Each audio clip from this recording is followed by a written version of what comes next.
매년 이맘때가 되면 반복되는 기사가 있습니다. 바로 기업 총수, 경영진 중에서 누가 연봉을 얼마나 받았는가 하는 겁니다. 지난해 기준으로요. 이재현 CJ그룹 회장이 여러 계열사를 통해서 모두 221억 3,600만 원을 받았다고 합니다.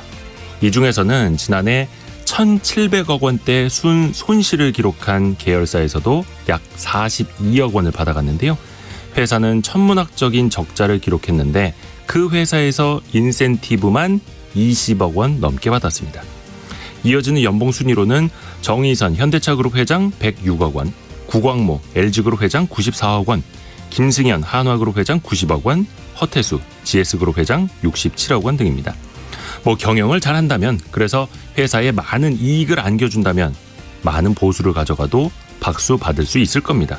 하지만 실적이 역성장을 해도, 심지어 적자를 기록해도 이른바 회장님들은 편안하게 초고액 보수를 가져갑니다. 해도 너무해서 이를 실명과 금액까지 공시하도록 제도가 만들어졌는데 그게 벌써 10년이 다 돼갑니다. 그동안 회장님들은 과연 국민들의 눈치를, 주주들의 눈치를 보게 됐을까요? 생각할 게 많아지죠. 3월 23일 목요일 성공예감 출발합니다.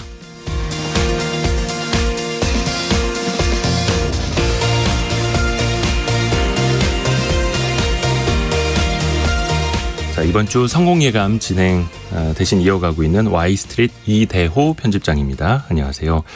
오늘도 거의 이번 주 내내 경제 상식 퀴즈가 나갑니다.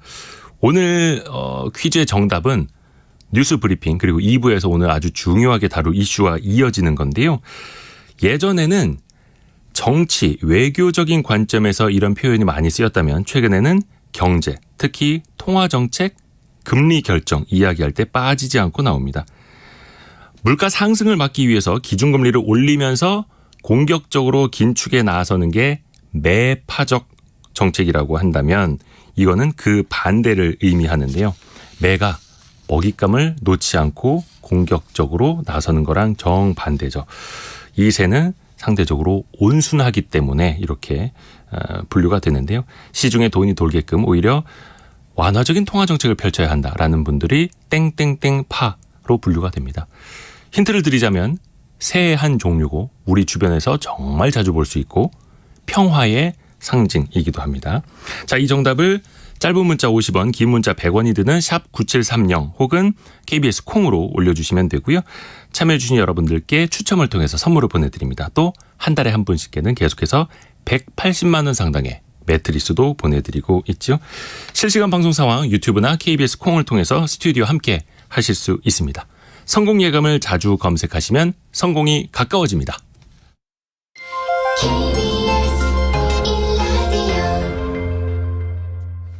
자, 오늘도 중요한 경제 뉴스들이 쏟아지고 있습니다. 알고란의 고란 경제전문기자, 한국경제신문 나수지 기자 함께합니다. 두 분 안녕하세요. 네, 안녕하세요. 고란 기자는 역시 이제 새벽에 나온 소식 준비했네요. 네, 연준이 기준금리를 0.25%포인트 올렸습니다. 근데 시장은 하락했는데요. 왜 그랬는지 알아보고요. 코코본드라고 귀여운 본드 채권 같은데 별로 귀엽진 않습니다. 이 코코본드가 전액 상각하는 CS 사태가 있었는데 이러면서 국내 발행이 위축되면서 자본 조달에 어려움을 겪을 것 같다라는 얘기가 나오고 있습니다. 반도체법 얘기 좀 추가로 더 말씀드릴 텐데요. 최악은 피했다라고 하는데요. 우리 기업의 중국 투자 불확실성은 여전한 것 같습니다. 그리고 어제 이른바 K-칩스법, K-반도체법이 구부 능선을 넘었습니다. 중요한 소식들 많고 또 오늘 나수지 기자가 준비한 것도 오늘 조간신문 다 일면 톱이더라고요. 네, 그렇습니다. 이 전국 공동주택 공시가격 얘기인데요. 올해 공시가격이 확정이 됐습니다. 근데 지난해보다 20% 가까이 떨어져서 굉장히 큰 뉴스였던 건데 이게 부동산 시장과 세금에 미치는 영향 알아보고요. 또 긴급 생계비 대출이 어제부터 시작이 됐습니다. 근데 예상보다 많은 인원이 몰려서 예약 방식까지 변경이 됐는데 이게 뭐길래 이렇게 많은 사람이 몰렸는지 또 어떻게 받을 수 있는 건지 알아보겠습니다. 자, 우선은 고란 기자에게 마이크를 넘겨드릴게요. 일단은 밤사이에 미국 연준에서 금리를 0.25%포인트 올렸습니다. 네. 시장 반응이 좀 안 좋았죠?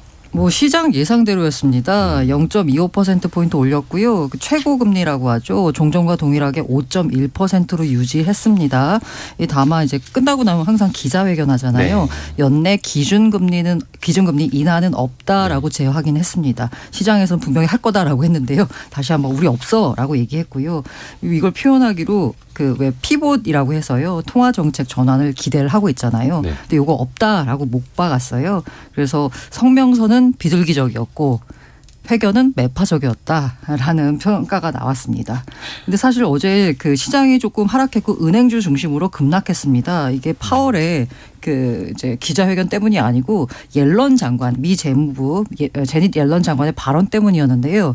이 시장에서 어제 은행연합회 연설을 통해서는 모든 예금에 대해서 보장해 줄 것 같은 식으로 발언했었거든요. 네. 근데 어제 나와서는 모든 예금에 대해서 전액 보장은 없다. 우리 미국의 은행 시스템은 건강하다라고 말해서요. 은행주들이 또 한 번 발작을 일으켰습니다.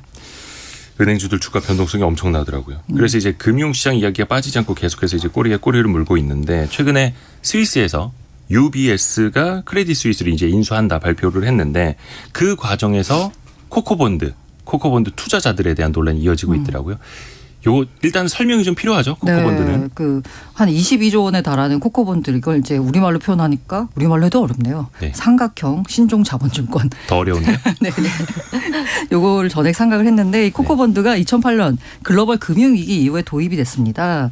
이 파산 위기에 처한 대형 은행들의 공적 자금이 투입됐어요. 그러니까 국민 세금으로 은행 구제하는 거 이거 반복돼서는 안 된다라는 여론이 커지면서 나온 대안입니다.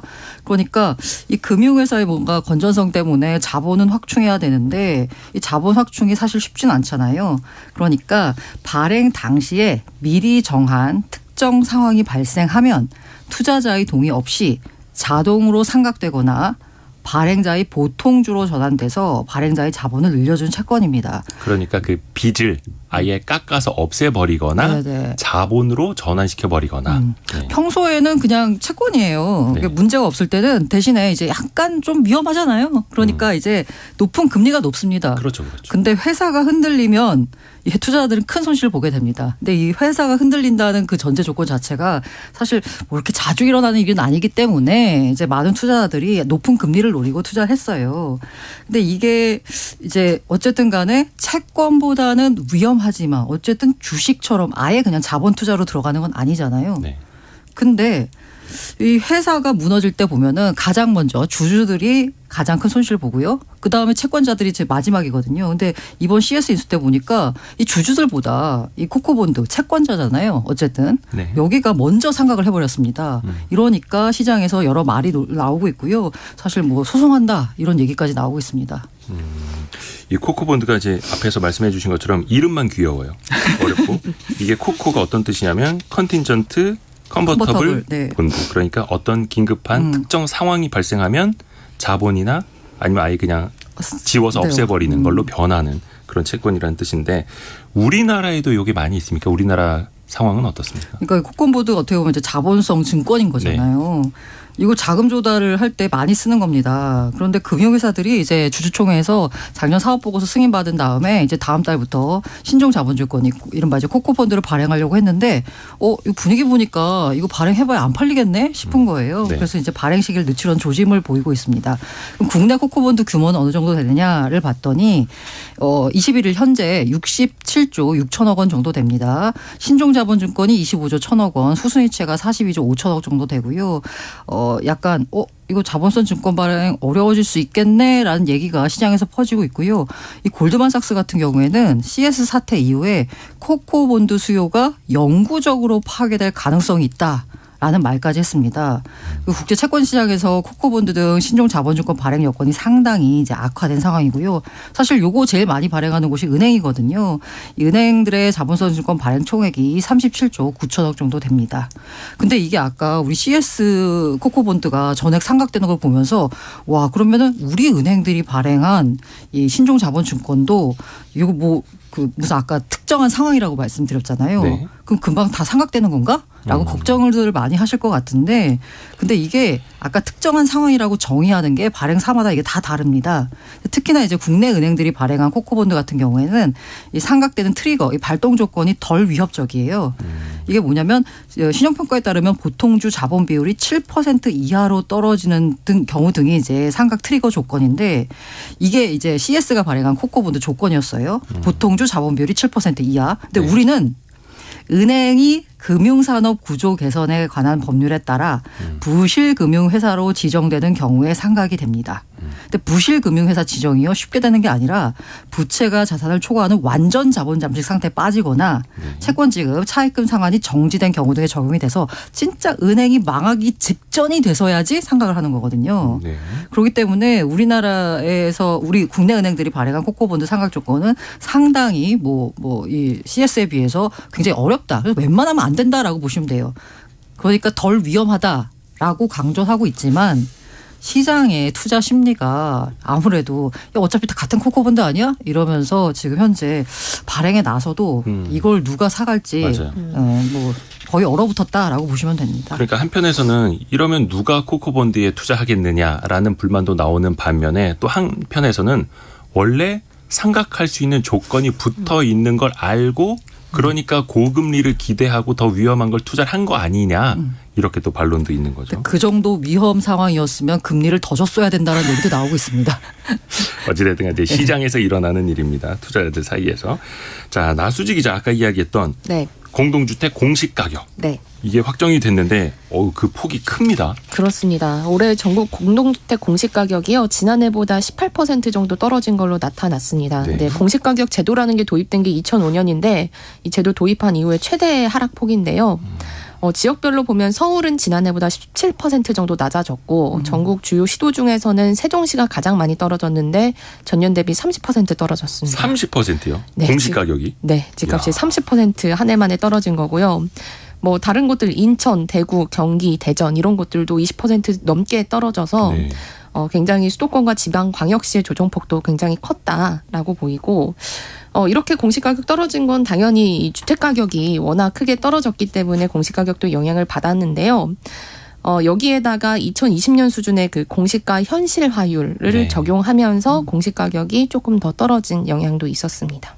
그러니까 실제 집값하고 이제 연동을 해서 더 가까이 매기겠다. 네, 자, 일단은 맞습니다. 공시가격이 이렇게 크게 떨어졌는데 그러면 당연히 거기에 맞춰서 적용되는 세금도 좀 낮아지겠죠? 네, 그렇습니다. 이 공시가격에 연동되는 재산세, 종합부동산세 이런 보유세가 20% 이상 줄어들 것 같다라는 전망들이 나오는데요. 네. 이 종부세 기본공제가 올해부터 6억 원에서 9억 원으로 상향되고 또 서율도 어느 정도 인하가 됐는데 그러면서 세금 부담이 더 줄어드는 그런 효과도 같이 있습니다. 네. 예를 들어서 지난해 공시가 10억 원인 아파트가 올해 공시가격은 전국이 한 20% 정도 떨어졌으니까 8억 원 정도로 떨어졌겠죠. 그럼 이 아파트를 보유한 사람이 장기 보유 50% 공제 받았다고 가정을 하면 네. 재산세가 작년에는 한 203만 원 정도 됐는데 올해는 125만 원 정도로 떨어지게 됩니다. 그리고 올해 공시가격 9억 원 이상 공동주택의 세부담 절감 효과가 상대적으로 클 것으로 전망이 되는데요. 네. 이 중저가 공동주택에 비해서 이 공시가격이 조금 더 집값과 비슷해지는 이 조정폭이 더 크기 때문에 세금 부담이 조금 더 줄어들 것 같다라는 이야기들이 나옵니다. 또 이런 그 부동산이랑 직접적인 세금 말고도 예를 들어서 복지, 의료보험 관련한 세금도 세금 부담이 줄어들 걸로 예상이 되고 또 근로장려금 그리고 자녀장려금 이런 대상도 소외 대상도 늘어날 전망입니다.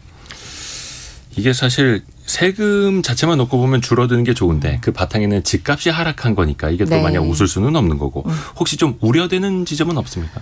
네, 이게 사실 걱정되는 지점이 그렇지 않아도 문제가 됐던 이 빌라. 이 빌라의 보증보험 가입이 어려워지는 게 가장 큰 걱정입니다.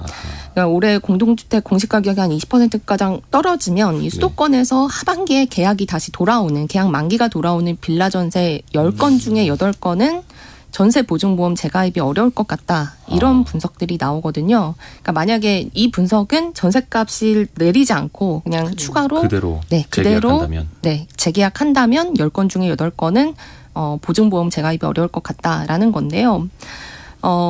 이게 올해 정부가 전세 사기 대책 일환으로 5월부터 허그의 전세 보증금 반환 보증보험 가입 기준을 전세가율, 그러니까 집값 대비 전세가 비율을 100%에서 90%로 내리기로 했었고, 또 전세가율 계산에 활용하는 공시가격 기준도 집값의 150%에서 140%로 내리기로 했었거든요. 그런데 여기다가 공시가격까지 떨어지면서 이 전세보증금 반환 보증보험 여기에 가입할 수 있는 전세값의 상한선도 내려갈 수밖에 없게 된 그런 상황입니다. 그래서 이렇게 빌라에 보증보험 가입이 어려워지면 어떡하느냐 지적이 이어지면서 네. 이 주택도시보증공사 허그죠. 여기는 원래는 올해 5월부터 이 전세 보증보험 가입 기준을 올리기로 했는데 네. 갱신 계약하는 경우에는 내년 1월부터 이 기준을 더 올리겠다라고 이야기를 한 상황입니다. 근데 그럼에도 불구하고 이 빌라를 빌려준 임대인 상당수가 자금 상황이 여의치 않을 가능성이 높아서 이 전세값을 떨어뜨리기는 쉽지 않은 상황일 것이라 후폭풍이 이어질 것으로 예상이 됩니다. 빌라 전세로 살고 계시는 분들 입장에서는 재계약 때 당연히 전세값 내려야지 생각하고 있는데 그 또 임대인들의 여력에 따라 달라질 수밖에 없어요. 좀 답답하네요. 네. 자, 고란 기자, 그 미국의 반도체 지원법 어제도 살짝 이야기를 했는데 요걸 좀 오늘 한번 제대로 한번 평가를 해볼까요? 네, 이 그냥 핵심은 미국 정부로부터 보조금 받으면 중국 투자 금지해라라는 건데요. 뭐 약간 문은 열어두긴 했는데요. 네. 그거 하지 말란 얘기랑 비슷하다라고 이제 볼 수 있어요. 네. 그 기준이 이제 10만 달러, 이거 1억 3천만 원이니까 초과하는 경우에 이제 안 된다는 건데 반도체 생산 기업 규모 생각하면 1억 3천만 원이 그야말로 푼돈이잖아요. 그것도 10년에 1억 3천만 원 투자. 네. 이거 맞춰가지고 미국이 통제를 하겠다라는 거는 신규 투자를 막은 것과 다름이 없다라는 그렇죠. 설명입니다. 꼭 같은 건 아닌데 유럽연합이 공개한 핵심 원자재법이 있거든요. 요거는 주요 원자재 공급 업체에 대한 감독 강화를 위한 감사 수감 기준. 이게 매출액으로 삼은 게 1억 5천만 유로거든요. 2천억 정도 돼요. 이거랑 비교해서 턱없이 낮은 수준이고요. 그리고 첨단 반도체는 생산 능력 5%까지 투자 허용하고요. 기술 수준이 낮은 레거시, 그러니까 범용 반도체 생산 시설은 10%예요. 그럼 이제 레거시는 조금 더 룸을 뒀네라고 생각하고 싶지만 우리나라 같은 경우는 첨단 메모리, 시스템 반도체이기 때문에 주력 상품 아닙니다. 게다가 이 아까 레거시 반도체 생산 시설이 그 레거시인지 범용인지 첨단인지 요걸 판단하는 기준 자체가 2년이에요. 24년 8월부터 레거시 반도체 기준을 향후 8년간 2년마다 개정을 합니다. 그러니까 미국 입장에서는 레거시인지 첨단인지를 2년마다 재평가를 하는데 매번 재평가할 때마다 이 첨단의 범위를 늘리면 그냥 다 못하게 만들어버리는 거예요. 네. 그러다 보니까 이런 평가도 나오더라고요. 한국 기업의 중국 활동은 사실상 풀기 어려운 고차원 방정식이 됐다. 어떻게 보면 계속해서 이제 족쇄를 미국이 한국의 반도체 기업들에게 채워놓겠다라는 뜻인데 일단 또 하나 문제가 그 중국에 이제 장비 들어가는 거에 대해서 미국이 자국의 허가를 받아야 된다 이랬던 거 있지 않습니까? 그게 이제 작년 10월에 시작된 걸로 알고 있는데 올해도 1년마다 유예되고 또 다시 재허가 받아야 되고 그 기간이 또 계속 돌아온다는 거잖아요. 네, 이게 진짜 문제라는 평가도 있는 게 어쨌든 간에 기술력을 높여가지고 뭔가 그 웨이퍼당 뭐 반도체 생산 요거 단위를 늘리는 거는 문제 삼지 않았잖아요. 네. 근데 기술 업그레이드를 하려면 장비를 이제 들여와야 되는데 이게 또 만만치가 않다라는 겁니다. 이 지난해 10월에 우리나라 삼성전자와 SK하이닉스 같은 경우에는 미국 정부로부터 대중 반도체 장비 수출 통제 조치 1년 유예를 받았습니다. 그러니까 오는 10월까지는 괜찮아요. 그럼 이제 연장이 만약에 안 되거나 연장되더라도 조건이 강화되거나 아니면 유예가 끝나거나 이거 어떻게 되는지 변수를 따져봐야 됩니다. 최근 돌아가는 판을 보면은 최근에 미국이 미국산 반도체 장비뿐 아니라 일본과 네덜란드의 최첨단 장비까지 중국 수출을 차단할 것으로 보입니다. 그렇다는 얘기는 뭐다? 이제 더 어려워질 거다라는 얘기잖아요. 아마 그래서 중국 공장 현상 유지도 어려울 것 같다라는 얘기가 나오고 있고요. 사실 상무부가 60일간 가드레일 조항에 대한 의견을 수렴하겠다라고 했는데 우리가 의견 낸다고 받아들여질 것 같지는 않고요.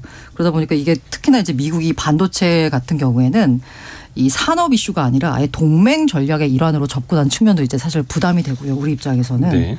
그리고 이게 약간 뭐 병 주고 약 주고 느낌인지 모르겠는데 이 상무부 고위 당국자가 가드레일 조항 발표한 뒤에 한국, 대만, 일본 3개 언론을 대상으로 브리핑을 했습니다. 그러면서 한국과 대만이 매우 중요하다라고 강조를 했어요. 그리고 이제 뭐 당연히 불만이 나오겠죠. 이 반도체법이 미국만의 이익을 위한 거 아니냐. 라고 하면서 이런 거면 미국에 투자할 이유가 없다고 생각하는 한국인이 많다라고 이제 주장을 하니까 네. 이 주장에 대한 지적에 대해서는 동의하지 않는다라면서 선을 그었는데 실상은 미국만의 이익을 취하는 방식으로 진행되고 있어서 걱정입니다. 당연히 이 대상국이 된 중국 입장에선 반발할 수밖에 없습니다. 결연히 반대한다. 철두철미한 과학기술 봉쇄와 보호주의 행위다라고 비판을 했고요. 그러면 어떻게 해야 되나? 중국은 자국 반도체 기업에 대한 지원을 강화해야 되잖아요. 네. 그러다 보니까 그 양쯔 메모리 테크놀로지에 한 19억 달러 자금을 지원했다라는 보도가 나왔습니다. 우방의 반도체 기업을 미국은 활용을 하려 하는 거고 또 활용이 되는 입장에서 보면 우리가 참 우리 나름대로 이제 방법을 만들어내야 되는데 일단 그 K-칩스법이라는 것도 있죠. 우리나라에서 네네. 반도체 관련 기업들 투자하는 거에 조금 더 지원을 해주는 방안. 요거는 어제 이제 국회 상임위 전체 회의를 통과를 네네. 했죠. 예. 이 정확히 말하면 조세 특례 제한법 개정안이 되겠습니다. 네. 이게 국가 전략 기술의 연간 시설 투자에 대한 세액 공제 혜택을 대폭 확대하는 내용인데요. 네. 이 국가 전략 기술 중에 하나가 바로 그 대표적인 게 반도체가 되겠습니다. 그래서 이 반도체 같은 곳에다가 기업이 설비 투자하면 세액 공제 비율을 확대하는 내용이 핵심인데요. 대기업과 중견기업의 경우에는 지금 현재 8%인데 요거를 세액 공제율을 15%로 늘려주고요. 중소기업은 16%에서 25%로 확대합니다. 그리고 만약에 직전 3년간 연평균 투자 금액 대비 투자 증가분에 대해서는 올해 한해서 10% 추가 공제를 혜택을 더 줍니다. 이렇게 이거저거 다 따지면 대기업은 최대 25%, 중소기업은 최대 35%에 달하는 투자 세액 공제 혜택을 받을 수 있고요. 기재부가 따져보니까 이로 인한 추가 세부담 감소 혜택이 내년에 3조 3천억에 달할 거다라고 발표했습니다. 네. 이번엔 나수 기자에게 마이크를 넘겨드릴게요. 네. 긴급 생계비 대출. 이게 사전 예약이 시작된 거죠? 사전 예약? 네, 근데 맞습니다. 벌써 많은 사람들이 관심 엄청 보이고 있다고요. 네, 맞습니다. 어제부터 사전 예약을 받기 시작했는데 생각보다 관심이 굉장히 많았는데요. 이 긴급 생계비 대출이라는 거에 대해서부터 설명을 드리면 이건 신용평점이 하위 20% 이하 그리고 네. 연소득이 3,500만 원 이하인 분들 중에서 급하게 돈이 필요한 분들한테 정부가 연간 최대 100만 원까지 신청하면 그 당일에 빌려주는 제도입니다. 그러니까 혹시나 이렇게 그 생계비를 구하지 못해서 좀 불법 사금융에 노출될 수 있는 사람들이 도움을 주기 위해서 만든 제도인데요. 처음에는 50만 원을 바로 빌려주고 그리고 만약에 이자를 6개월 이상 성실하게 상환을 하면 100만 원까지 추가로 대출을 해주는데 이자가 생각보다는 조금 높습니다. 연 15.9%예요. 15.9%요? 네, 15.9%. 이게 왜 이렇게 됐는지는 좀 뒤에서 말씀드릴 텐데 네네네. 일단은 이렇게 내야 되고 그런데 만약에 금융교육을 이수하고 성실하게 상환하면 이자가 조금 더 낮아집니다. 연 9.4%까지도 낮아질 수 있고요. 근데 이 대출이 특이한 거는 오프라인 창구 상담을 통해서만 대출이 가능합니다. 그러니까 이렇게 하는 이유는 이 대출을 해주는 것도 목적이긴 한데 대출을 받으러 온 분들이 대체로 돈이 급하게 필요하신 분들일 테니까 이분들한테 혹시 채무 조정을 해준다든지 혹은 다른 일자리를 소개시켜준다든지 뭐 복지 혜택을 소개시켜준다든지 이런 것들이 필요할 수도 있으니까 대면 상담을 받고 그래서 혹시 대출 받으려는 분이 못 받고 있는 복지 혜택이 있는지 알아보려는 차원이다라고 하고요. 그래서 어제부터 이 상담을 할 수 있는 이 상담 예약을 받기 시작했는데 아침부터 신청자가 몰리면서 다음 주까지 일단 예약 신청은 모두 마감이 됐고 그래서 금융위가 예약 방식을 변경을 했습니다. 그래서 원래는 매주 수요일부터 금요일까지 다음 주 현장 상담에 대한 예약을 받았는데 앞으로는 신청을 하면 한 달치 예약을 미리 잡을 수 있도록 제도를 좀 바꾼 상태입니다. 서민금융통합지원센터. 여기 네, 그렇습니다. 창구에서 상담을 할 수 있다. 이게 사람들이 이제 귀찮게 하려는 게 아니라 네. 종합적으로 상담해 드리기 위해서 그렇습니다. 그 취지를 잘 이해해야 됩니다. 근데 아까 긴급 생계비 대출 네. 이게 사실은 이제 50만 원, 100만 원 없어서 사채업자 찾아가는 분들 좀 방지하려고 하는 건데 네. 그래도 이자가 15.9%면 이거 조금 너무 높은 거 아니냐. 이런 네. 지적이 있을 수 있을 것 같은데요. 맞습니다. 이게 정부 대출인데 15.9%면 너무 높은 거 아니냐 이런 이야기들이 네. 나오긴 하는데 이 정부 설명을 들어보면 지금 저축은행 평균 대출 금리가 한 15% 정도고 네. 또 정부가 해주고 있는 다른 정책 상품 금리도 한 15%에서 16% 정도여서 이것만 너무 싸게 해주면 형평성 문제가 있을 수 있다라는 거고요. 또 앞서 말씀드린 것처럼 교육도 받고 이자를 성실하게 납부하면 금리가 떨어지는 점도 있다. 또 그리고 대출액 자체가 크지 않아서 15.9%면 높아 보이긴 하는데 월 단위로 환산하면 이자 금액이 그렇게 큰 건 아니다. 예를 들어서 최저금리에 50만 원 대출 받으면 월에 한 4천 원 정도 이자가 붙는다라는 게 정부 설명입니다. 근데 사실 이렇게 소액 생계비 대출에 예상 외로 큰 관심이 쏠린 게 그만큼 소액의 생계비가 필요한 분들이 많다라는 방증이어서 그렇게 반갑지만은 않은 뉴스였습니다. 오늘도 좋은 뉴스 정리해 주셔서 고맙습니다. 한국경제신문 나수지 기자 그리고 알고란 고란 경제전문기자 두 분이었습니다. 고맙습니다. 네, 감사합니다.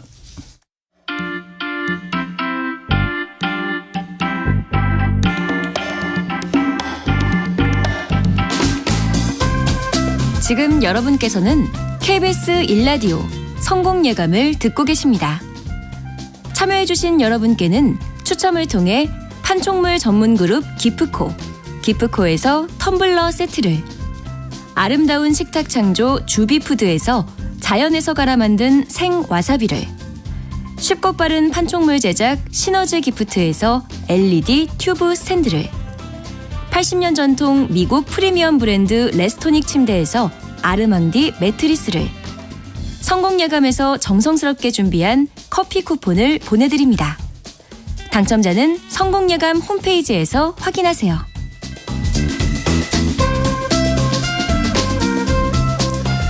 자, 저희가 오늘 경제 상식 퀴즈 보내드렸는데 정답 써주시는 분들이 정말 많이 메시지 보내주고 계십니다. 김문희 님이 누가 제일 먼저 매파 땡땡땡파라는 말을 썼나요? 라고 질문을 주셨는데 1798년 미국의 3대 대통령인 토머스 제퍼슨이 처음으로 사용한 용어였다고 합니다. 당시에는 베트남 전쟁 당시에 이 전쟁을 계속하자, 확대하자라는 세력을 매파라고 불렀고 좀 외교적인 측면으로 평화롭게 해결하자라는 쪽을 이 새에 빗대서 불렀다고 합니다. 그래서 이 새가 평화의 상징 이렇게 불리기도 하죠. 근데 최근에는 외교나 정치 이쪽보다는 경제, 금리 결정 이야기할 때 더 많이 쓰이기도 합니다. 그리고 간밤에 미국의 연준에서 이 파가 아니라 매파 쪽 가까운 좀 언급을 했죠. 그리고 많은 분들이 이 새를 이게 평화의 새가 아니다라고 지적을 해주셨는데 다 자기 집 이제 베란다, 에어컨 실외기를 놓는 곳을 보면 도저히 이 새를 평화의 새로 우리가 볼 수가 없다. 최명인 님이 그렇게 또 보내주셨고 3074님이 이대호 편집장님 굿모닝입니다. 정답은 땡땡땡파.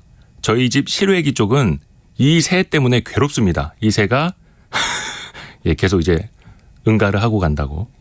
그리고 최명인 님은 역시 베란다 에어컨 실외기 옆에다가 이 새가 알을 3개나 낳아놨다고. 그렇죠. 이게 새를 쫓을 수는 있어도 이게 알을 건드리기는 참 쉽지가 않습니다. 제가 꿀팁 하나 드릴까요? 케이블 타이 있지 않습니까? 케이블 타이 플라스틱으로 이게 줄 묶는 거 케이블 타이를 쭉 사셔서 실외기 옆에 있는 그 알루미늄 난간 있지 않습니까? 그 난간 위에다가 케이블 타이를 뾰족하게 이렇게 묶어 놓으세요. 그러면 새가 그 난간에 앉지를 못하고 거기를 오지를 못한다고 합니다. 그래서 실외기 쪽에다 이제 응가를 하고 가는 새들을 미리 좀 예방을 할 수 있는 상식입니다. 계속해서 정답도 그렇고 여러분의 실시간 의견도 많이 보내주세요. 짧은 문자 50원, 긴 문자 100원이 드는 샵 9730 그리고 KBS 콩이 항상 열려 있습니다.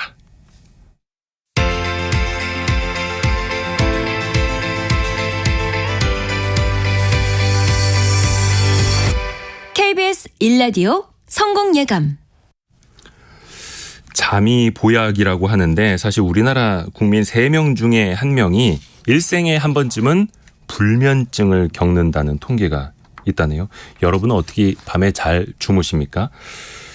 뜬 눈으로 밤을 지새우는 분들도 많고요. 이 때문에 어떤 경제적인, 금전적인 피해로도 이어진다고 하는데요. 이 이야기 오늘 좀 불면증과 경제에 대해서 이야기를 나눠볼게요. 남서울대 휴먼 케어학과 유태규 교수 연결해서 들어보죠. 교수님 나와 계신가요? 네, 안녕하세요. 유태규입니다. 예, 안녕하세요. 교수님은 혹시 불면증 없으세요? 저는 잠을 잘 자는 편입니다. 네. 그래서 이거 연구하시기도 더 좋으시겠어요? 연구할 때는 좀 잠이 부족하긴 한데요. 평소에는 잘 자는 편입니다. 근데 사실 많은 분들이 이제 불면증에 시달리기도 하는데 일단은 숙면을 잘 취할 수 없는 그 이유부터 좀 알아볼까요? 일단 결론부터 좀 말씀드리면요. 네. 숙면 취할 수 없는 것들을 세계보건기구 WHO에서는 이걸 선진국 병이라고 이렇게 딱 단정적으로 얘기한 적이 있습니다. 선진국 병이다. 네네네. 보통 이제 수면이라는 게 잘 아시겠지만 렘수면과 비렘수면과 같은 두 가지로 구성이 되거든요. 네. 우리가 보통 7, 8시간을 주무실 때 렘수면이 4분의 1 정도 되고요. 비렘수면이 4분의 3 정도 되는데 비렘수면과 렘수면이 이게 주기적으로 90분 동안 잘 반복이 되시면은 잘 주무시는 편이고요. 네.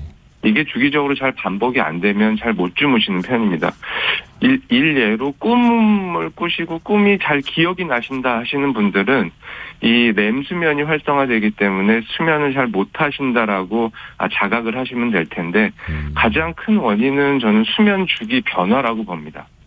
저는 예전에 비해서 규칙적으로 생활할 수 없는 환경들이 우리 주변에 많이 갖춰져 있고요. 예를 들면 3교대 근무를 하시는 분들 때문에 여러 가지 배달 업무나 그리고 밤에도 깨어서 일하시는 분들이 많아지는 분들이 많아지고 이런 생활 습관의 변화, 환경의 변화가 수면 주기에서 가장 큰 영향을 미치고 있고 그 결과로 수면에 많은 어려움을 겪고 있다라고 보여집니다.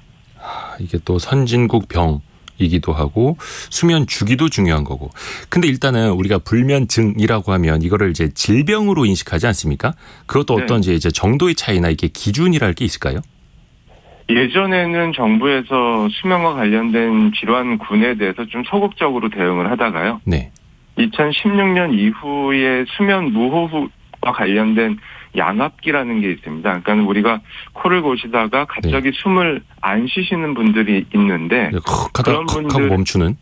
예, 맞습니다. 그런 부분은 이제 수면 무호흡증이라고 진단을 내리고 그 부분에 대해서 예방이라든지 사후 관리 부분에 정부의 이 소위 말해서 건강보험을 적용하는 문제가 계속적으로 최근 5년 동안 제공이 되고 있거든요. 네.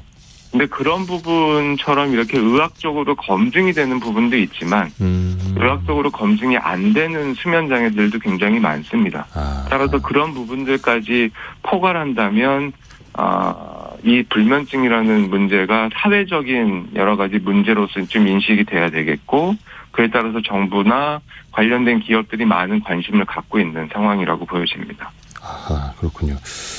그러면 약간 좀 팁 하나만 좀 주실 수 있을까요? 좀 수면을 좀 잘 하려면, 잘 자려면 아니면 같은 시간을 자더라도 좀 제대로 자려면 어떻게 해야 되는지?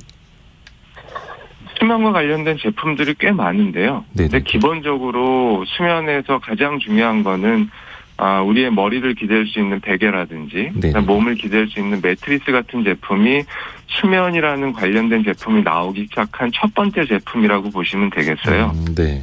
최근에 암막 커튼을 사용하시는 소비자들도 많이 계시지만 그것보다는 우리의 수면을 가장 기본적으로 구성하는 제품들에 먼저 좀 신경을 쓰셔야 되겠고요. 네. 네, 그런 의미에서 그 제품과 관련된 제품들을 구입하실 때 여러 가지 좀 팁들이 있습니다. 가령 본인한테 맞는 제품이 사실 중요한데 네. 비싼 제품이 더 좋을 것이라고 오해하시는 분들이 많으시고요. 그 과정 속에서 여러 가지 오해된 것 때문에 과도한 제품, 비용이라든지 아니면 과도하게 그 제품들을 주기적으로 바꾸신다라든지 그런 문제가 많이 발생하는데 일단 그런 부분에 대해서 좀 자유로워지실 필요가 있겠고요. 우리가 요리를 할 때도 재료가 가장 중요하듯이 네. 수면에서도 그런 기본적인 수면 제품들을 먼저 본인 스스로한테 맞는 제품을 구입하시는 게 가장 수면에 중요하다고 보고요. 그리고 최근에 식약처에서 네. 이 수면과 관련된 행동 패턴들을 바꾸는 제품들이 첫 번째 디지털 의료기기로 승인이 된 제품이 있습니다. 이게 사실 왜 중요하냐면 행동 패턴을 바꾸는 제품이요? 예, 우리가 행동이 반복되지 않습니까? 네. 수면도 마찬가지고 우리의 삶도 마찬가지인데 네. 이 행동 패턴, 즉 행동 데이터들을 잘 모아서 그 행동 패턴들이 어떤 방식에서 어떻게 잘못됐는지를 본인 스스로 인지하게끔 만드는 제품들입니다. 내가 언제 어떻게 잠을 잘 못 자게 되고 렘수면과 비렘수면이 어떻게 잘못되고 있는지를 네. 본인 스스로 자각했을 때 이걸 행동으로 바꿀 수 있다. 이걸 행동인지요법 치료라고 하는데요. 아하. 이 행동인지요법 치료에 도움을 받을 수 있는 제품들이 지난 2월 15일 날 식약처에서 승인이 처음으로 됐고요. 네. 이런 제품은 앞으로도 굉장히 많아질 예정입니다. 간단하게 어플로 다운받아서 사용하실 수 있기 때문에 네. 이런 방식의 제품들을 좀 활용하시는 것도 작은 팁이라고 볼 수 있습니다. 뭐 대표적으로 이제 그 디지털 뭐 와치라고 하는 거 손목에다 차고 있는 거 그게 뭐 수면 뭐 분석도 해준다고 하는데 그런 이유인가요? 아니면 뭐 다른 제품들이 있는 거예요? 그거보다는 조금 더 복잡 다단한 수면의 그 내용들을 자세하게 분석을 해줍니다. 그래서 솜즈라는 제품이 지난 2월 15일 날 처음으로 식약처에서 승인을 받았고요. 예. 단순하게 와치에서 나타나는 소위 말하는 라이프 로그 정도가 아니라 내가 수면상에서 어떤 부분, 뭐 코를 몇 차례 곤다라든지 그런 부분으로 인해서 얼마만큼 수면에 방해가 됐다라든지 우리가 일평생 하루 평균 보통 성인이 하루에 자는 평균 수면 시간을 한국인들은 7시간 40분 정도고요. 네. 선진국에서는 8시간 20분 정도입니다. 그러니까 우리가 절대적으로 수면 양이 많지 않기 때문에 그렇죠. 이 적은 수면의 양을 얼마나 양질의 수면으로 바꾸겠다라는 그런 의지적인 것들이 뇌파에 작용하고 그 뇌파에 작용된 것들로 인해서 양질의 수면이 유도될 수 있다라는 전제를 깔고 제품이 출시되고 사용되고 있는 것입니다. 그러니까 양적으로 일단 좀 많이 자야 되는데 질적으로도 좀. 예, 맞습니다. 양적으로 수면 양을 많이 확보하는 게 가장 중요하고요. 아이고, 네. 적더라도 양질의 수면을 하는 것들이 매우 중요합니다. 근데 이제 그게 바빠서 잘 안 돼가지고 사람들이 이제 다른 장치나 뭐 건강기능식품이나 이런 거에 좀 많이 의지를 하려고 하는 것 같은데. 네. 그 건강기능식, 네. 네, 교수님. 예, 말씀하십시오. 네. 그 건강기능식품도 뭐 예전에는 이제 자기 전에 따뜻하게 우유 데워서 먹으면 좋다고 했는데 요즘에는 네네. 건기식으로도 좀 많이 나오지 않습니까? 그 수면을 좀 개선할 수 있다 이런 것들. 그게 실질적으로 좀 도움이 될까요? 어떻습니까? 일단 개인적인 그 선호의 차이가 있으시고 네. 또 개인적인 영양의 차이가 있기 때문에 근데 기본적으로 수면에서 가장 중요한 것들은 수면 영양이라고 보시면 되겠어요. 수면 영양이요. 예. 그게 우유가 됐던 아니면은 따뜻한 차가 됐던 혹은 건기식의 수면 보조 식품이 됐던 간에 본인의 일단 양과 본인의 특성에 맞는 수면 영양이 충족돼야 되겠고요. 근데 문제는 그런 수면 영양 보조 제품 같은 경우가 대부분 국제적인 스탠다드에 맞춰졌는지 여부가 사실 검증이 안 됐다는 게 가장 큰 문제입니다. 그냥 개인적인 영양 문제뿐만이 아니라 네. 그거를 건조시키고 제품으로 환원시키는 그 과정 자체가 과연 제대로 된 검증 절차를 거쳤느냐 이 부분을 반드시 확인하고 영양 보조제를 섭취하시는 것들이 저는 옳다고 봅니다. 그러니까 그 문구 보면 그렇게 써 있잖아요. 뭐 어떤 수면 개선에 도움을 줄 수 있음 이런 식으로. 네. 그렇죠. 사실 도움을 줄 수 있다라는 거는 개인적인 그 효과의 차이가 굉장히 넓기 때문에요. 네. 그런 문구 자체는 사실 큰 법적인 문제는 없지만 개인의 수면의 질을 개선하기 위해서 고가의 비용을 주고 건강보조 제품을 구입한 소비자 입장에서는 그런 문구만 믿고 제품을 다량으로 혹은 주기적으로 섭취하는 것들은 사실 위험하다고 볼 수 있습니다. 좀 전에 김이글님께서 저는 직업 특성상 새벽 4시에 일어나서 일을 시작합니다. 취침은 보통 네. 밤 10시에 하는데 눕자마자 잠들기까지 딱 3분 컷입니다. 라고 해주셨는데 예. 이렇게 사실 피곤해 지쳐갖고 또 잠에 빨리 드시는 분들이 있는데 네네. 이거는 어떻게 뭐 좋다고 평가를 해야 됩니까? 안 좋다고 평가를 해야 됩니까? 사실 지금 전화주신 청취자분께서는 굉장히 좋은 케이스 그리고 좋은 습관을 가지고 계시지만 네. 한국의 화물 운전자의 희망 수면 시간이 약 7시간 40분이거든요. 예. 근데 실제 주무시는 시간은 6시간 20분 정도로 지금 통계가 잡히고 있습니다. 아이고, 예. 그만큼 본인이 자고자 하는 욕구에 비해서 많은 욕구가 미치지 못하기 때문에 거기에 따라서 졸음운전이 발생이 되고 그리고 3교대를 근무하시는 뭐 간호사 선생님이라든지 아니면 배달 업무에 종사하시는 분들도 거의 마찬가지의 케이스신데요. 네. 그런 분들 같은 경우는 희망 시간에 많이 못 미치시기 때문에 방금 말씀드린 제품이나 수면 영양 이와 관련된 것들이 좀 많이 신경을 쓰셔야 되겠고요. 한 가지 특이한 거는 네. 남성에 비해서 여성의 그 수면 보조제 섭취 비율이 좀 높은 편입니다. 한국 같은 경우는. 네네네. 그래서 근데 오히려 남성분들이 더 많은 그 건강보험료를 지출하시고 약 27만 원 정도. 우리나라 수면 그 장애 인구 자체가 한 70만 명에서 80만 명 정도로 추정이 되는데요. 네. 남자는 1년에 27만 원 정도의 건강보험료를 지출을 하고 여성은 17만 원 정도를 지출하시는데 그만큼 남성의 수면 장애에 대한 관심도가 좀 많다라는 방증이 되지 않을까 싶습니다. 관심도 많고 어떻게 보면 이제 필요성도 많고요. 네. 잘 자야 되는데요. 진짜 잠이 보약입니다. 오늘 저희가 보약은 지어드리지는 못하지만 잠과 관련된 조금의 정보는 좀 전달을 해드렸습니다. 오늘 도움 말씀에 남서울대 휴먼케어학과 유태규 교수였습니다. 오늘 도움 말씀 감사합니다. 예, 감사합니다. 고맙습니다. 라디오 정보센터 뉴스 잠시 듣고 올게요. 미국 중앙은행인 연방준비제도가 기준금리를 0.25%포인트 또 인상했습니다. 이에 따라 한국과의 기준금리 차는 기존 1.25%포인트에서 1.5%포인트로 확대됐습니다. 추경호 부총리 겸 기획재정부 장관은 미국 중소형 은행 위기와 같은 글로벌 금융시장 불안이 재현될 가능성을 배제할 수 없다며 높은 경계심을 갖고 상황을 예의주시하겠다고 말했습니다. 미국 실리콘밸리 은행 파산 사태 이후 국내 증시자금이 2조 5천억 원 가까이 빠져나갔습니다.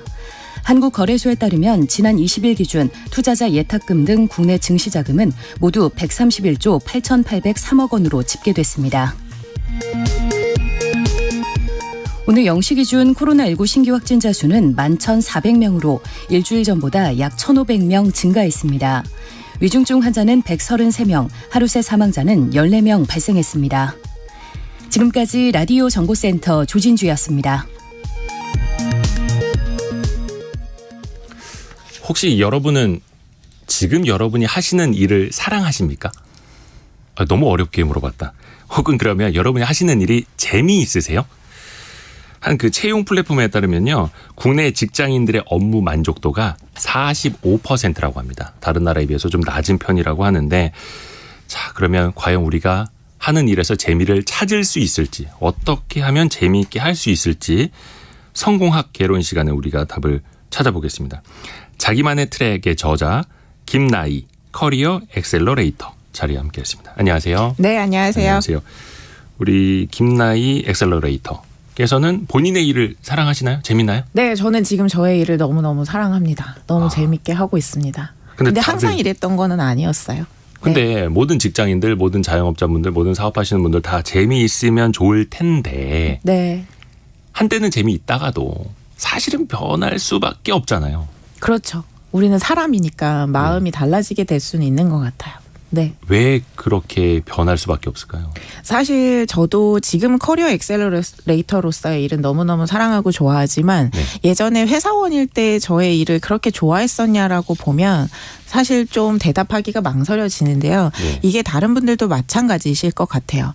지금 방송을 들어주시는 청취자분들께서 만약에 한 직장생활 10년 차 미만이시다라고 하시면 더 공감하실 것 같은데 네. 그때 취업할 당시, 일을 시작할 당시를 한번 떠올려 보시면 내가 진짜 하고 싶은 일을 찾아서 가고 싶은 일터에서 바로 그 일을 할 수 있었냐라고 보면 그렇지 못한 분들이 더 많으셨던 것 같습니다. 편집장님은 어떠세요? 내가 일을 처음 시작했을 때 나는 그 일을 너무 좋아서 진짜 하고 싶은 일이어서 마침내 하게 됐다. 네. 셨나요?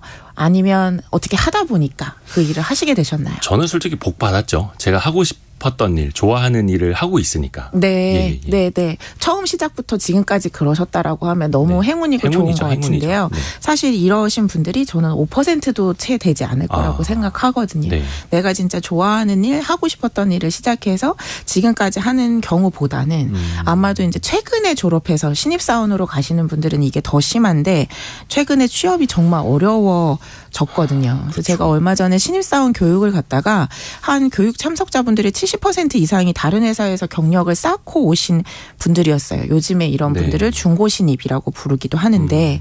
기업은 경력직 같은 신입을 원하다 보니까 어디서든 1년에서 3년 정도의 경력을 쌓고 오는 경우들이 많은 거고. 그러니까 요즘에 취준생분들이 죄다가 경력직을 뽑으니까 그럼 우리는 어디서 경력을 쌓으라는 거냐 이 불만들 맞아요. 많잖아요. 맞아요. 그런 와중에 지금 경제가 점점 사실 좀 더 저성장으로 가고 있습니다. 회사가 더 이상 나의 보호막이 될 수 없고 내 시장 가치를 계산을 해야 되는데 생각을 해야 되는데 세상은 계속 진화하고 변하는데 나는 잘하고 있는 건지 이 회사 다녀도 될까 고민하는 분들도 굉장히 많으시고요. 저한테 오셨던 분들 중에는 이 회사에 1년 후, 3년 후가 전혀 기대되지 않는다 하는 얘기들을 하시기도 하셨어요. 네. 그러니까 어떻게 보면 이 일요일만 되면 마음이 답답해지고 열심히 해서 적당히로 바뀌는 나의 마음들이 이 개인의 문제라기보다는 열정이 없고 뭔가 하고 싶은 마음이 없어서라기보다는 지금 시대적인 문제하고도 함께 같이 가는 부분이 있고 회사에서 내가 일을 하는 것에 대한 오너십, 주도성을 얼마나 가지고 있을 수 있느냐의 문제하고도 저는 같이 연관돼서 생각해 봐야 된다는 생각이 듭니다. 그러니까 그 말씀 중에 이제 와닿는 게 어떤 선배들을 보면서 한 10년 이상 차이 나는 뭐 부장님들을 보면서 맞아요. 나의 미래를 이제 그려보게 되잖아요. 그렇게 되면서 특히 이제 MZ 세대들은 벌써 이제 답답함을 느끼는 것 같기도 한데 사실 일을 하면서 성취감을 계속해서 느끼고 한다면 계속해서 동력이 될 수는 있겠지만 조직 내에서는 또 나의 미래 혹은 네. 결과, 정답이 정해져 있는 것 같고 그 안에서 뭔가를 좀 빠져나가야 되는데 이런 거는 어떻게 보고 어떻게 우리가 해소를 해야 되겠습니까? 사실 지금 딱 말씀하신 경우가 답정너 상사라고 할 수 있을 것 같아요. 예. 우리가 회사에서 굉장히 많이 마주하게 되는데 최근에도 저한테 찾아오셨던 분이 어떻게 얘기를 하셨냐면 되게 결과는 다 정해져 있고 리더가 하고 싶은 대로 회사가 하고 싶은 대로 다 정해져 있고 그것을 하기 위해서 명분을 만드는 느낌이 강하게 든다. 납득되지 않지만 그냥 해야 하는 상황도 많이 발생하고 이러다 보니까 업무를 통한 성장이나 성취를 좀 느끼기가 어렵다. 시장에서 치열하게 일하는 친구들 보면 내 실력은 오히려 퇴행하는 것 같다 하는 이야기들을 해주시더라고요. 근데 이런 이야기들이 사실 좀 남들이 생각하시기에 좋은 직장에 다니시는 분들이 오히려 이런 얘기들을 할 때가 많은데 네. 저는 이거는 개인의 칭의와 회사의 칭의가 같이 좀 생각해 보셔야 된다는 생각이 많이 들어요. 그래서 지금은 더 이상 아까 MZ세대라고도 사실 말씀해 주셨는데 MZ세대 분들은 MZ세대라고 부르는 것도 별로 안 좋아하거든요. 너무 큰 세대를 아우르는 이야기이기는 합니다. M세대와 Z세대 또 사실 너무. MZ세대들은 네. MZ세대를 검색하지 않는데요. 맞아요. MZ세대가 아닌 분들이 그쵸. 도대체 쟤네들은 뭐야 무슨 생각을 하는 거야 네. 하는 경우들이 되게 많으신데 어쨌든 이분들은 굉장히 익숙해진 것 중에 하나가 우리 뭐 정보 검색하는 거 이제 더 이상 사람한테 묻지 않고 구글이나 유튜브나 인스타그램이나 이제 챗GPT가 다 알려주는 그렇죠. 시대가 됐잖아요. 굉장히 수평적이고 한편으로는 내가 알고 싶은 정보들이 다 투명하게 공유되는 세상인데 유독 회사에서만 정보들이 닫혀 있을 때 이런 거에서 되게 갑갑함을 느끼시는 것 같아요. 납득이 안 되는데 왜 해야 되는지 모르는 일을 해야 될 때 더더욱 그렇고 그래서 일을 하실 때 지금 이걸 듣는 청취자분들께서 약간 리더의 입장이라고 하시면 예전보다 훨씬 더 이 일을 왜 해야 하는지 이 일을 하는 것을 통해서 나의 그 개개인의 커리어 성장에 어떻게 좀 도움이 될 수 있을지 이런 것들을 좀 이야기해 주실 수 있으면 너무 좋을 것 같습니다. 예전에 나는 그렇죠. 그런 거 없었는데 그냥 하라고 하면 했었는데 나 때는 말이야. 나 때는 네. 말이야 하실 수 있었을 텐데요. 그때는 또 회사가 고성장할 때였어요. 우리나라 그렇죠. 산업이 예. 고성장할 때여서 내가 회사가 성장하면 나도 성장할 수 있는 시대였고 지금은 회사가 성장한다고 해서 나도 성장할 수 있는 시대가 아니기도 하고 요즘 분들은 그 생각을 하면서 다니시기도 하기 때문에 이 일을 왜 해야 되는지 이 일을 하는 것이 개인의 커리어에 어떻게 도움이 될 수 있을지 나는 여기에서 어떤 비전을 가지고 있는지도 말씀해 주실 수 있어야 합니다. 사실은. 그렇죠. 또 특히 이제 MZ 세대들은 대한민국이 이제 거의 선진국 반열에 올라섰을 때 태어난 분들이어서 생각의 구조가 또 다를 수밖에 없다라는 거. 그래서 결국은 답답하다. 이직해야겠다. 내가 네. 떠나야겠다. 이런 생각들. 이른바 헤어질 결심. 네. 하시는 분들 많을 텐데 이게 과연 물론 이제 결과적으로는 사람마다 다 다를 수는 있겠지만 현재가 답답하니 떠나야겠다. 이런 식으로 생각의 구조를 가져가는 건 괜찮을까요? 어떻게 그거 보세요? 매우 위험하다고 그게 사실 위험하다. 저는 네, 결론부터 말씀드리고 싶어요. 지금이 싫으니까 이직을 해야 되겠다. 아. 지금이 너무 답답하니까 여기서든 어떻게든 나가야 되겠다. 벗어나야겠다. 네, 라는 생각으로 움직이시면 그 똑같이 답답한 일 혹은 싫었던 일이 그 회사에서 내가 움직이는 회사에서 똑같이 또 일어날 수 있거든요. 그리고 지금은 나오려고 하는 사람은 많은데 아주 제가 냉정하게 말씀드리면 이직이나 퇴사를 하시고자 하는 분들은 많아졌는데 있었는데 회사의 채용은 좀 얼어붙었습니다.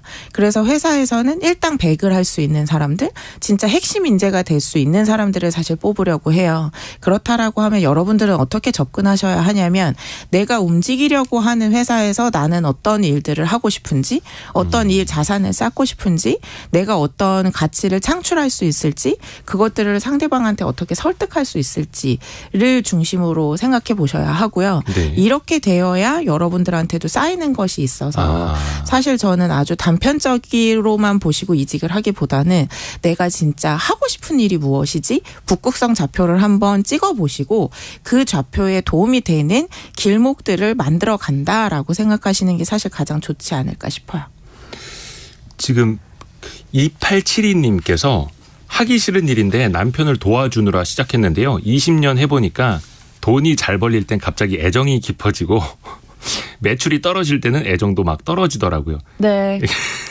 당연한 너무 현상. 솔직한 이야기 해주셨는데 네. 사실 일이 지금 말씀해 주신 것처럼 하기 전에는 내가 이게 잘할 수 있는 일인지 하고 싶은 일인지 좋아하는 일인지 잘 모를 수도 있는 것 같습니다. 마치 연애를 책으로 배우면 우리가 상대방을 만나보기 전에 그 사람의 진짜 매력을 알아채주지 못하는 것처럼 네. 저는 일도 마찬가지라고 생각 들거든요. 네. 그래서 너무 이거는 또 내가 별로야 라고 생각하시기 전에 나는 어떤 시도와 실행을 하고 있는가에 먼저 초점을 맞춰보시면 더 좋을 것 같습니다. 좋습니다. 계속해서 관심을 갖고 본인의 일에 계속해서 참여하고 또 애정도 키워가고 뭐 이상적이긴 합니다만 계속해서 좀 노력을 해나가야겠죠. 김나희 커리어 엑셀러레이터와 함께했습니다. 고맙습니다. 고맙습니다. 감사합니다. 시간 관계상 퀴즈 정답은 저희가 2부 시작할 때 알려드릴게요. 그 전까지 시간이 조금 남았으니까 문자메시지 계속해서 보내주시면 감사하겠습니다. 잠시 후에 뉴스 잠시 듣고 간밤에 열렸던 미국의 통화 정책 결정 이야기를 86번가 정광우 대표와 함께 깊이 있게 나눠보겠습니다. 10시 5분에 돌아오겠습니다.